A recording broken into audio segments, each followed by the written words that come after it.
Kami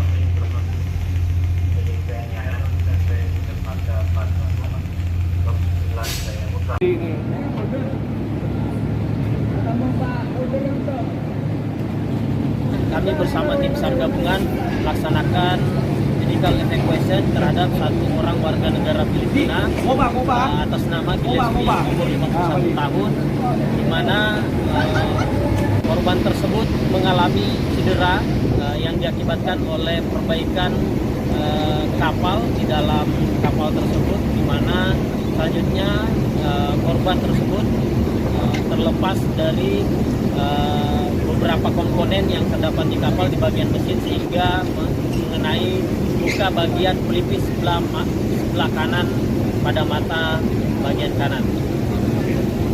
Dari korban dibawa kemana terakhir, Pak?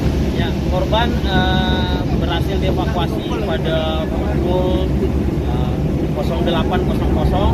Selanjutnya sampai dengan 9.40 korban berhasil dievakuasi ke Pelabuhan Pelele dan selanjutnya akan dibawa ke Rumah Sakit Umum Daerah Zainal Abidin.